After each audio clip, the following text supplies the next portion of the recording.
Hello, this is Chef Brad, America's grain guy with the WonderMill Company, and we're going to talk about turkey preparation for the holiday.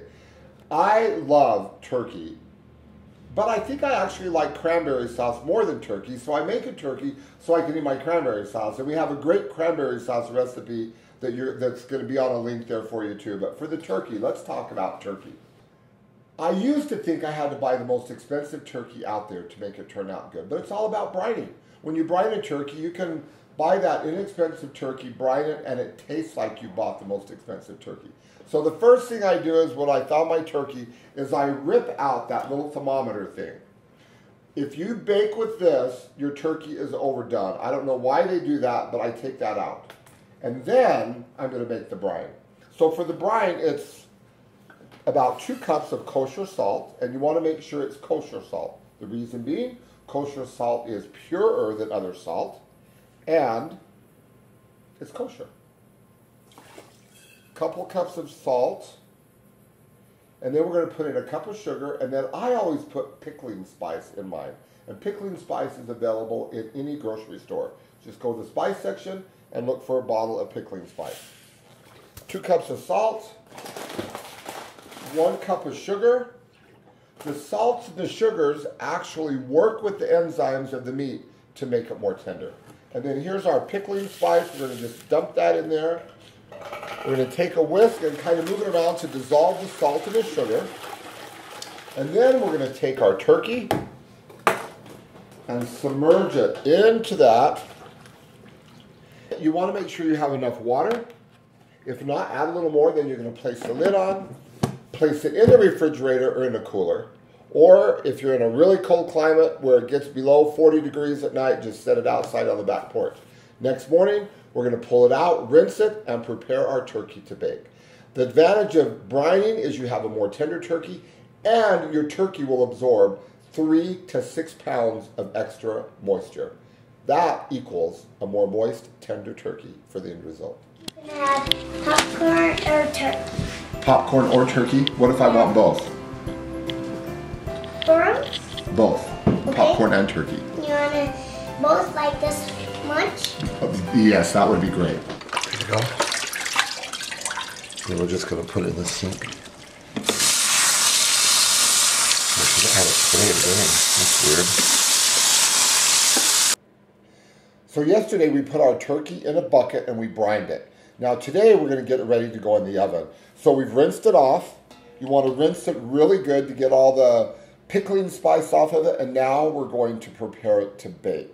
Just a couple things about baking your turkey. Because we brined it, it's absorbed 3 to 6 pounds extra liquid. So the chances of it drying out are going to be a lot less. And remember, we pulled out the little thermometer because that cooks it to 180 degrees. That's way too done for a turkey. 160 degrees for an unstuffed turkey is the perfect temperature if you want a moist, tender turkey. So we have our turkey here, and we're going to place it in our roasting pan. And I like to stuff it with some things just to give it some flavor. I never put dressing inside of my turkey because by the time you get it to the temperature where you need your turkey, the dressing I mean to be safe, your turkey is overdone. So I always cook my dressing on the side. And I'll take the giblets and the neck and make a nice broth to pour over that so it's flavorful. But I just stuff onions and oranges on the inside to give it flavor. Some fresh herbs like rosemary is great. Just break it up and stuff it in there.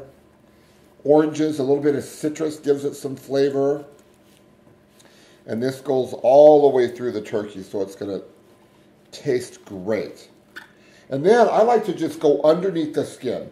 You just run your hand underneath the skin and pull the skin away from the breast. And then we're just going to take fresh sage, just the whole fresh sage, and just place it underneath. It's going to look really pretty when it roasts, but it's also going to give that turkey breast a great flavor. So we have the sage underneath there. And if you want to put some rosemary underneath, just stuff the rosemary underneath there. We have some more sage for the other side. And it doesn't matter. You don't have to get it in there perfectly. Sage, some more sage and rosemary here. so it'll flavor it beautifully. This rosemary, and just stuff these rosemary sticks underneath there. And when that roasts, the top of the skin is going to get really tight, and you're going to see the beautiful sage and rosemary leaves through that, and it's going to flavor it beautifully. I have some little bit of leftover herbs here. You can throw these underneath, so the broth is going to be beautiful to make your gravy. Now the next thing we're doing is we're just going to put a little bit of olive oil on it, just to give it a nice, pretty glaze. So then we have fresh ground pepper here. Remember, we blend this up in our blender. The whole peppercorns, we put them in our blender so we have a beautiful, coarsely ground, fresh ground pepper. We're going to sprinkle this all over the top. And it's going to look really pretty. And then we're going to take kosher salt. Sprinkle kosher salt over the top. There we go. Our turkey is now ready to put in the oven. We're going to put it in a 350-degree oven to start. I'm not going to tent it. If you have a bigger turkey, you can put foil over to tent it. But the last half hour to 45 minutes, you want to expose it to give it a beautiful golden brown color. And remember, the perfect turkey is cooked to 160 degrees, not 180. Just take an instant read meat thermometer, stick it in the thickest part of the breast to check the temperature. It's about 15 to 20 minutes for every pound of turkey. There's a tiny turkey. Oh yes, you can hold a tiny turkey before we grow it up and eat it. You can hold it. No. No? You can't eat it. Why not? Because it will cry. It will cry? Mm-hmm. And it's a tiny baby. Well, we won't eat it when it's a tiny baby. We'll wait till it grows up to be a big fat turkey, and then we'll eat it. Will that be okay? Yep. Okay. Just not the baby turkey. I wouldn't eat a baby turkey. They don't taste very good. Just the big turkeys taste good. Yeah, it does. Okay. Okay, good. Good. The turkey is out of the oven and everything else is ready. The turkey cooked perfectly. Remember, we brined it. We stuffed wonderful herbs underneath the skin. You can see the sage and the rosemary and the black pepper on the top.